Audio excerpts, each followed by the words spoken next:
একটি অনাথ মেয়ে একটি 10 বছর বয়সী ছেলেকে তার বাড়িতে আশ্রয় দিয়েছিল।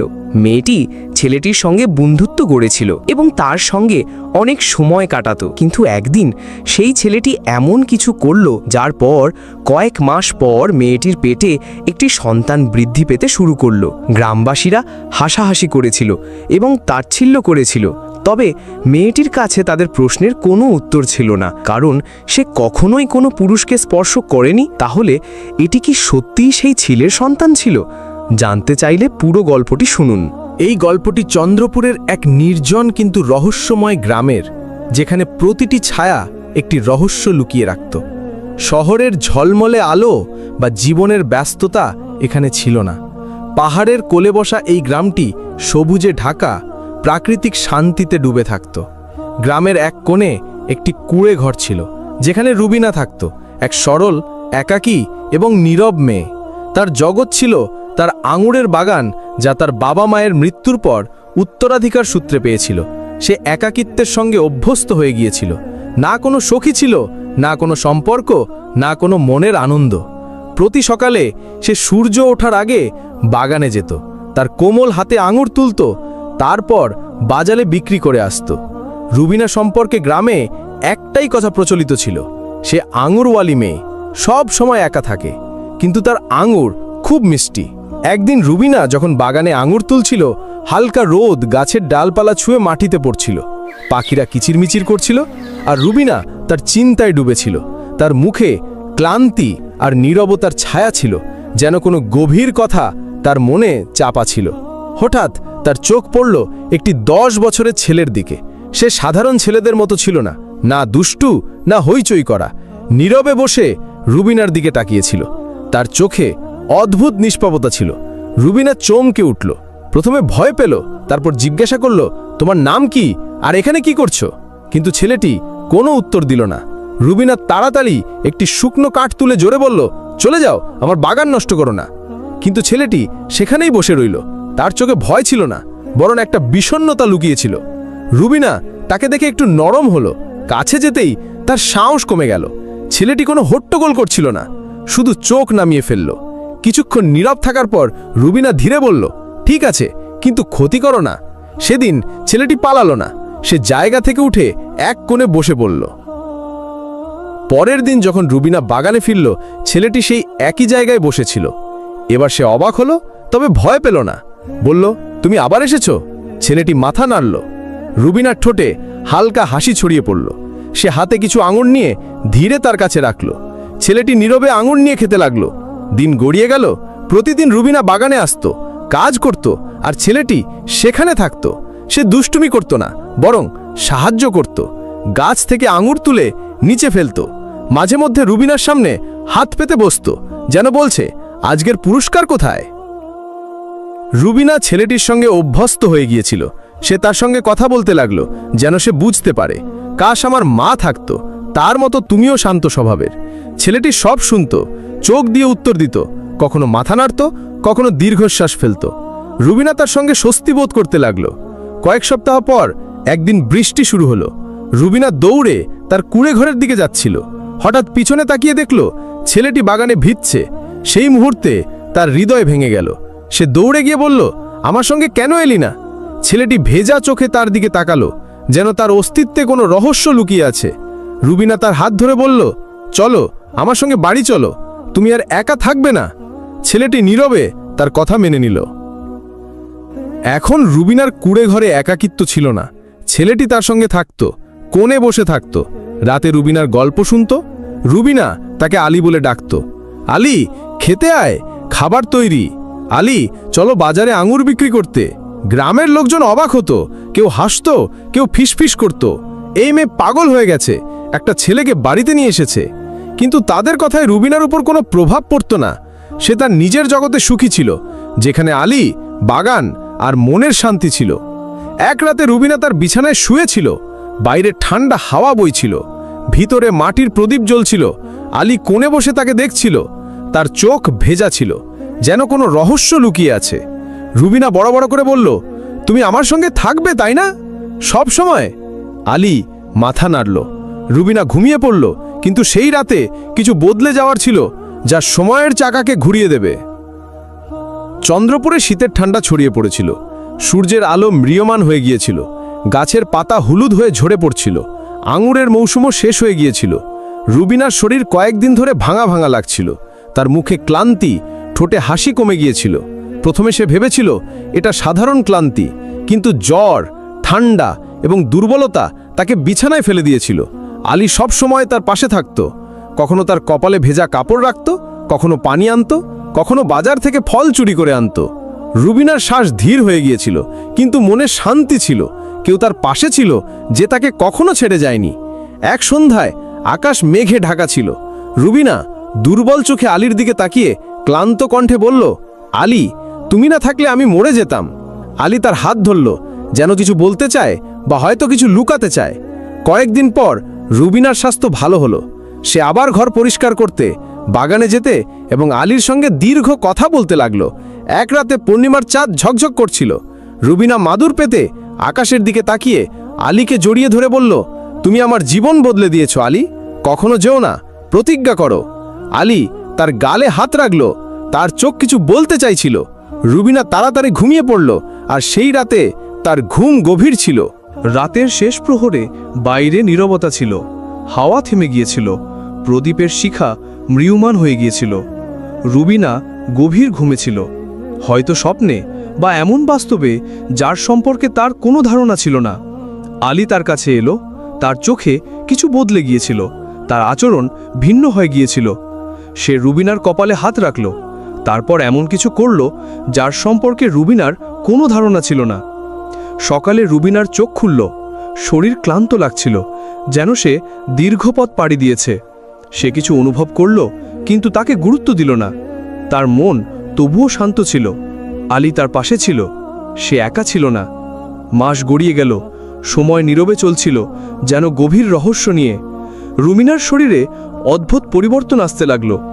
সকালে বমি, দুর্বলতা, বুকে অস্থিরতা। প্রথমে সে ভেবেছিল হয়তো আবার অসুস্থ হয়ে পড়েছে, কিন্তু একদিন সে অজ্ঞান হয়ে গেল। গ্রামের এক হাকিমকে ডাকা হলো। তিনি নাড়ি পরীক্ষা করে বললেন, তুমি মা হতে চলেছ, 4 মাস পেরিয়ে গেছে। রুবিনার কানে যেন বাজ পড়ল। কি বললেন? হাকিম নরম কণ্ঠে বললেন, হ্যাঁ বেটি, তুমি গর্ভবতী। হতভম্ব রুবিনা বলল, কিন্তু আমি তো কখনো কারো কাছে যাইনি, কাউকে ছুঁইও নি। হাকিম নীরবে তাকিয়ে বললেন, কখনো কখনো ভাগ্য এমন কিছু লিখে দেয় যা বুদ্ধি দিয়ে বোঝা যায় না। রুবিনা ঘন্টার পর ঘন্টা আয়নায় নিজেকে দেখতে লাগলো। তার হাত বারবার পেটে চলে যাচ্ছিল। চোখে অশ্রু, মনে ক্ষত, আর মনের মধ্যে শুধু একটাই প্রশ্ন, এই সন্তান কার? সে সবার উপর সন্দেহ করল। তারপর দৃষ্টি পড়ল আলীর দিকে। সে তার সামনে বসেছিল, নীরব, নিষ্পাপ চোখে তাকিয়েছিল। কিন্তু প্রথমবার রুবিনার চোখে সন্দেহ জাগল। তুমি? তার চোখ থেকে অশ্রু ঝরল। রুবিনা চিৎকার করে উঠল, তুমি আমার সম্মান নষ্ট করেছ, তুমি আমার একমাত্র বন্ধু ছিলে। আলী নীরবে দাঁড়িয়ে রইল। রুবিনা চিৎকার করে বলল, আমার বাড়ি থেকে বেরিয়ে যাও, এক্ষুনি। আলী দরজার কাছে গেল, একবার পিছনে তাকালো, তারপর বেরিয়ে গেল। সে দরজার বাইরে বসে কাঁদতে লাগল, প্রতি রাত, প্রতিদিন, কিন্তু রুবিনা দরজা খুলল না। রুবিনা বাইরে যেত, আঙুর তুলত, বাজারে বিক্রি করত, কিন্তু ভেতরে ভেতরে সে ভেঙে পড়েছিল। গ্রামবাসীর দৃষ্টি বদলে গিয়েছিল। কেউ প্রশ্ন করত, কেউ হাসত, কেউ নীরবে তামাশা দেখত। আলী আর বাগানে ঘুরত না, সে রুবিনার দরজার ছায়ায় বসে থাকত। একদিন রুবিনা দরজার কাছে গিয়ে বলল, তুমি কি আমার সঙ্গে এমন কিছু করেছ যা করা উচিত ছিল না? আলী কিছু বলল না, শুধু চোখ বন্ধ করে মাথা নিচু করল। এটাই রুবিনার জন্য যথেষ্ট ছিল। সে চিৎকার করে উঠল, বেরিয়ে যাও, তুমি আমাকে ধ্বংস করেছ। আলী পিছিয়ে গেল, উঠোনে বসে রইল। রুবিনা তার উপর পানি ছুড়ল, কাঠ দিয়ে মারল, এমনকি তাকে বাড়ি থেকে বের করে দিল। কিন্তু পরের দিন আলী আবার ফিরে এলো। প্রতিদিন সে দরজায় বসত, আর রুবিনা চিৎকার করত, কিন্তু দরজা খুলত না। গ্রামের পঞ্চায়েতে এই বিষয়ে আলোচনা হলো। মৌলবী, নম্বরদার এবং বৃদ্ধরা বলল, এই মেয়ে গ্রামের সম্মান নষ্ট করছে। বিয়ে ছাড়া সন্তান, এটাকে গ্রাম থেকে বের করে দেওয়া উচিত। রুবিনাকে বলা হলো, সন্তানের বাবার নাম না বললে তোমাকে গ্রাম থেকে বের করে দেওয়া হবে। রুবিনা নীরব রইল। কিছু মহিলা তার সঙ্গে দেখা করতে আসত, কেউ করুণার দৃষ্টিতে, কেউ কৌতূহলে, একজন বলল, যদি তুমি কোনো পুরুষের নাম বলে দিতে তাহলে অন্তত সন্তানটা বৈধ হতো। রুবিনার চোখে অশ্রু ছিল। আমি মিথ্যা বলতে পারি না, আমি শুধু এটুকু জানি, যা হয়েছে তা আমার বোধগম্য নয়। আলী নীরবে যন্ত্রণার মধ্যে দিয়ে যাচ্ছিল। সে খেত না, পান করত না, শুধু কুঁড়ে ঘরের সামনে বসে থাকত। তার চুল ঝরে যাচ্ছিল, চোখ ডুবে যাচ্ছিল। সে রুবিনার দিকে তাকাতো, যেন বলতে চায়, আমাকে মাফ করো। রুবিনার চোখেও বেদনা ছিল, কিন্তু সে বুঝতে পারছিল না সে কি একটি শিশুকে ভালোবাসছিল নাকি এটা একটা ধোঁকা ছিল। সময় চলছিল, রুবিনার আশা ক্ষীণ হয়ে আসছিল। সে ভাবল, কাশ আমার মা বাবা বেঁচে থাকতো, তাহলে আমি এসব ভাগ করতে পারতাম। কাশ এটা একটা স্বপ্ন হতো, চোখ খুলতো আর সব শেষ হয়ে যেত।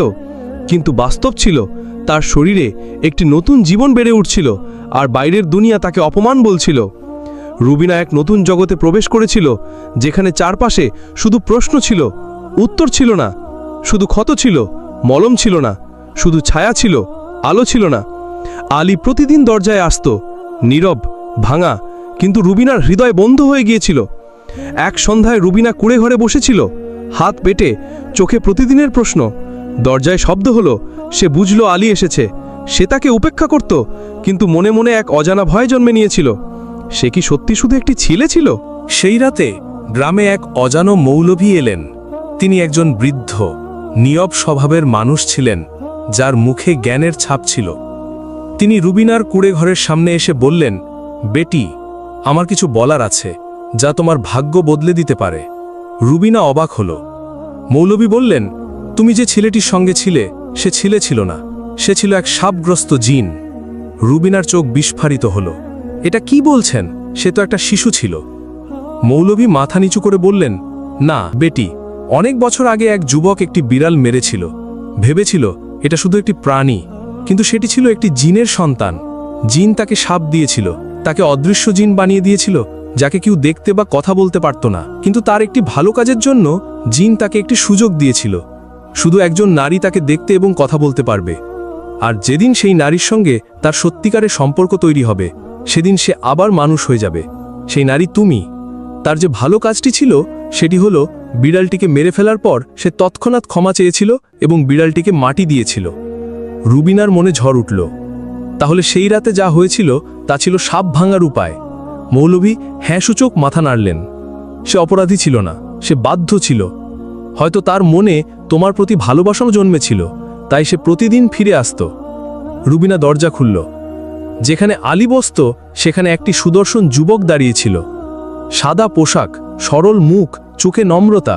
কাঁপা কণ্ঠে সে বলল, রুবিনা, আমিই সেই যাকে তুমি আলী বলে ডাকতে। তুমি আমাকে তোমার বাড়িতে এবং হৃদয়ে জায়গা দিয়েছিলে। আমি মানুষ, তোমার সত্যিকারের স্পর্শ আমাকে সাপ থেকে মুক্ত করেছে। আমি 10 বছরের নই, আমি 25 বছরের। আমি একটি বিড়াল মেরেছিলাম, জানতাম না যে সেটি জিনের সন্তান ছিল। আমি ক্ষমা চেয়েছিলাম, তাকে মাটি দিয়েছিলাম। আর তাই জিন আমাকে এই সুযোগ দিয়েছিল। আমি কখনো তোমাকে কষ্ট দিতে চাইনি। রুবিনা স্তব্ধ হয়ে গেল। তুমি আমার জীবন ধ্বংস করেছ, আমার সম্মান মাটিতে মিশিয়ে দিয়েছ, আর এখন বলছো ভালোবাসো। যুবকটি মাটিতে হাঁটু গেড়ে বসে বলল, আমি জানি আমি তোমাকে কষ্ট দিয়েছি, কিন্তু ইচ্ছেকৃতভাবে নয়। আমি শুধু বাঁচতে চেয়েছিলাম। তুমিই একমাত্র মানুষ যে আমাকে শিশু ভেবেও ভালোবাসা দিয়েছে। এখন আমি মানুষ, তোমাকে হারাতে চাই না। পরের দিন সকালে চন্দ্রপুর গ্রাম বিস্ময়ে ডুবে গেল। লোকজন দেখল রুবিনার দরজায় এক অজানো সুদর্শন যুবক দাঁড়িয়ে আছে। আর রুবিনা, যাকে গতকাল পর্যন্ত অপমানিত হতে হয়েছিল, আজ মাথা উঁচু করে তার পাশে দাঁড়িয়ে আছে। মৌলভী গ্রামবাসীদের বললেন, তোমরা যা ভেবেছিলে তা ভুল ছিল। যাকে শিশু ভেবেছিলে সে মানুষ ছিল। রুবিনাকে অপরাধী ভেবেছিলে, কিন্তু সে কারো ভাগ্যের আলো হয়ে উঠেছে। মহিলারা লজ্জিত হলো, পুরুষরা চোখ নামিয়ে ফেলল। রুবিনা সবাইকে দেখে বলল, তোমরা আমার উপর অত্যাচার করেছ, কিন্তু আমি কারো কাছে হিসাব চাই না, কারণ আমার ভালোবাসা ফিরে এসেছে। কয়েকদিন পর রুবিনা এবং যুবক, যার নাম এখন সেলিম রাখা হয়েছিল, তাদের বিয়ে হলো। মৌলভী নিকাহ পড়ালেন। যারা তাকে তাচ্ছিল্য করেছিল তারা দোয়া দিল। বিয়ের পর সেলিম রুবিনার হাত ধরে বলল, তুমি আমাকে মুক্তি দিয়েছ, আমি তোমাকে জীবন দেব। রুবিনার চোখে অশ্রু ছিল, কিন্তু তাতে এখন আর বেদনা ছিল না, সুখ লুকিয়েছিল। কয়েক মাস পর রুবিনা একটি সুন্দর সন্তানের জন্ম দিল। গ্রামে প্রথমবার এক কুমারী মায়ের সন্তান এত সম্মান পেল। সন্তানটি ছিল ভালোবাসা, ত্যাগ এবং ক্ষমার প্রতীক। সেলিম প্রতিদিন আঙ্গুরের বাগানে কাজ করত, রুবিনা তার সঙ্গে থাকত। কুঁড়েঘরটি তখনও ছিল, কিন্তু তাতে এখন আর একাকিত্ব ছিল না, ছিল ভালোবাসা। সন্ধ্যার সময় সূর্যের কমলা আলো আঙুরের উপর ঝকঝক করছিল। রুবিনা আর সেলিম তাদের সন্তানের সঙ্গে বসেছিল। সেলিম ধীরে বলল, তুমি আমাকে একাকিত্ব আর সাপ থেকে মুক্ত করেছ, এখন আমরা চিরকাল একসঙ্গে থাকব। বন্ধুরা, আজকের গল্পটি এখানেই শেষ। আপনি কি এই গল্পটি আগে কোথাও শুনেছেন? যদি শুনে থাকেন অবশ্যই কমেন্টে জানান। আর বলুন তো, আপনি আমাদের ভিডিওটি কোথা থেকে দেখছেন? আজকের এই গল্পটি উৎসর্গ করা হলো রুবিনা ও সেলিমকে। আপনিও যদি আপনার নামে একটি গল্প দেখতে চান, তাহলে এখনই কমেন্টে আপনার নাম লিখে ফেলুন।